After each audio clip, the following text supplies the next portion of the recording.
Hello everyone. I was asked to give like a tutorial of my system, so I figured I'd just post this for everyone to see.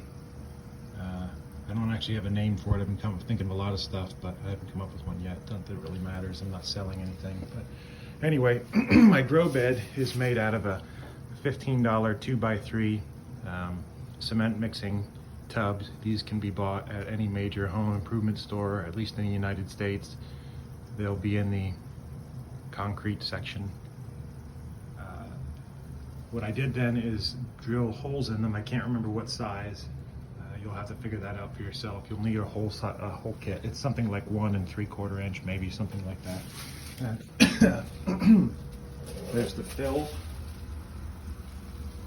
It screws on and just comes with a gasket and seals, and here is the overflow. And what happens is the pump pumps water up into the fill, and the fill is basically flush with this. It's underneath this hydroton here, this clay pebble hydroton. It's beneath that. I'm not going to disturb all my plants here to show you, but it looks, well, it kind of looks like this. It's a drain, and it has this grate on it to prevent the hydroton from going in. It just looks like an upside down cup. And then there's a taller one, the exact same thing, but it's taller. You can see the top of it here. I really should cover that even better because I've been fighting algae. And the point of this taller one is, as this pump pumps water up in, as it reaches a certain level, it begins to overflow back out, and that overflows into my auxiliary tank, which is also oxygenated.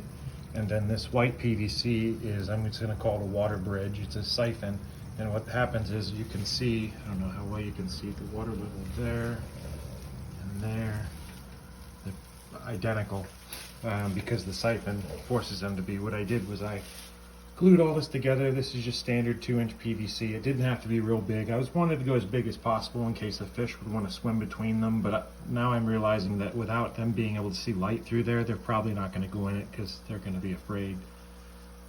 It's possible that maybe in the future, if I get a better heater, this is my heater, 25-watt heater, which can do up to 39 gallon. I'm now at about 50 gallon, but if I were to do a bigger heater and put it over here, as it waters, it'll push warm water from here to there, and that might entice them to go over there. I'm not really worried about it whether or not they do anyway. This is just meant to give me more volume so that I'm not having to add water as often. Not that that's a huge hassle, but it is a pain to bucket this over. And it also controls my pH, my dissolved particle swing. I can control a lot more things a lot more easily because they have just that much more volume. It's sort of the same principle of, say, inertia. I guess you could, I'm sure there's a term for it, but you'd call it your water inertia. The more water you have, the heavier you are, the more inertia you have, so it's harder to move. To get back onto the fish, I have started with 20 fish in about 25 gallons. The goldfish community will crucify you for that. They say you should have 40 gallons for one fish. I had 20 here in 25 gallons, and they were doing fine. They're small. I think the rule of thumb is 1 gallon for every 1 inch. So the reason why they say that is that, for one, a lot of people don't even use any filtration. This is a 20-gallon filter, basically, a live biofilter, which is pulling, it's actually actively seeking all of the stuff that poisons these guys because it uses that as food. So the fish are fine. If the water looks murky, it's because I just added more hydroton. That stuff is impossible to get totally clean. So that's another nice thing about this, is I can wipe this out and clean it, and as it cycles, ideally I can then half my junk. Rather than having to clean this, which all these rocks are here to keep these guys comfortable, they seem to be really happy with them. I can clean this one, which then should half the, half how much dirt it is. I'm sorry I'm jumping around so much. I'm trying to keep this concise, and I'm probably making it more hard to follow as a result. But back to the fish again. I feed them 3 times a day, not very much. You can see what the slot looks like. It's open just about 1/8 of an inch, and that doesn't end up being that much. In fact, I'll show you how much it is. I feed them extra on the weekends because I like watching them eat, and they recognize me now. So, okay, so that's actually more than it normally gives. This flake food's tough, but you can see they're ready to eat at any time. According to Google, it says that you should feed them as much as they can consume in about, well, one place said 3 minutes to 3 to 5, one place said 5 to 10. I thought, oh my goodness, okay. So you can see they hammer this stuff, and not all of them will go for food. I don't know if he just doesn't know that the food's out, but I also don't, I haven't counted them, but that doesn't look like 18.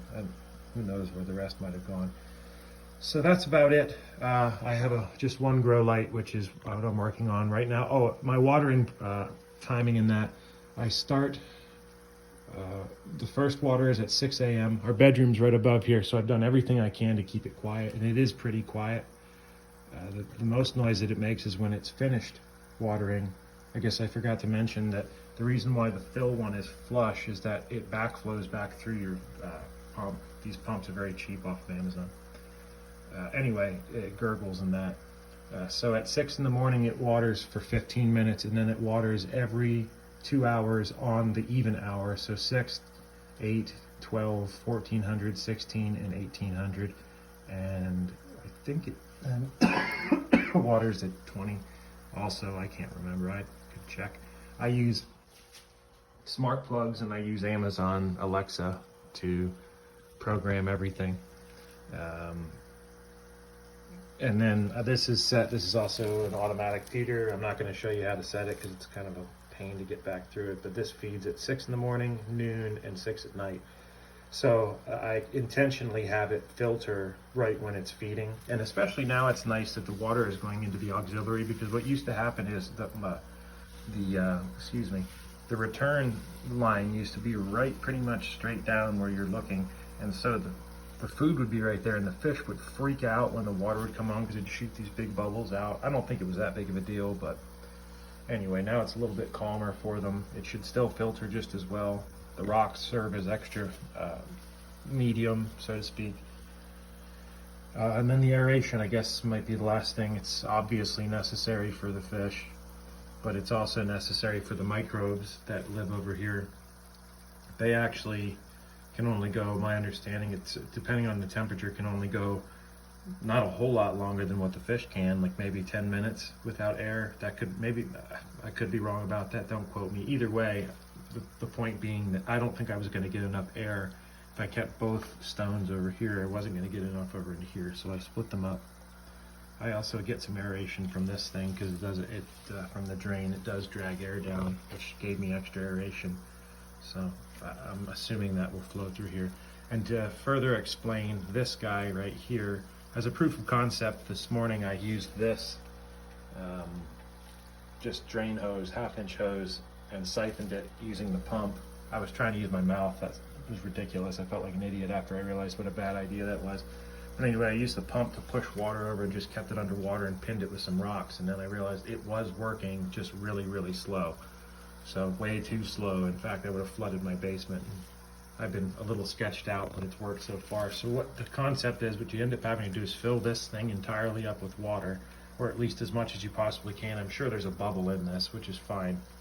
And then plug both ends, and they actually make these plugs. They're, believe it or not, the cheapest thing to plug the end, and they're extremely easy to add and remove, and they're watertight. So put both of them, all right, what I did was I submerged it in this one, put both of them on, well, put the first one on, then submerged it, you know, and then let all the air out. And then put the other one on, obviously put it in position, took them out, and that was it. It worked perfectly. It made some funny noises there for a second as it was getting settled, but it's just laying in here too. And it's so heavy, it's not like it's going to float up out of the way. It's full of water. So it's pretty interesting how well it does work. I think that's it. I do regular, I guess that's not it. Let me show you this. I do regular testing. I think it's necessary. I do water level testing, dissolved solids testing, pH testing, and temperature of the water testing.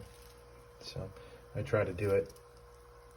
I at least track the date, so I might make a chart eventually, a line graph. But I've been making so many big changes because it's it's still growing really rapidly. So I don't know if it's really it makes a point to do that at this point, just because I'm making so many changes that tracking anything is sort of doesn't make any sense. But all of these look really happy. They're nice and deep green. Here's the pumpkin, it's huge. Arugula, oregano, dill, lettuce, green onion. Ooh, uh-oh, oops. Here's the pumpkin, or yeah, pumpkin. The tomato. I keep doing that, I keep covering it by accident, I'm gonna kill it. Okay, goodbye.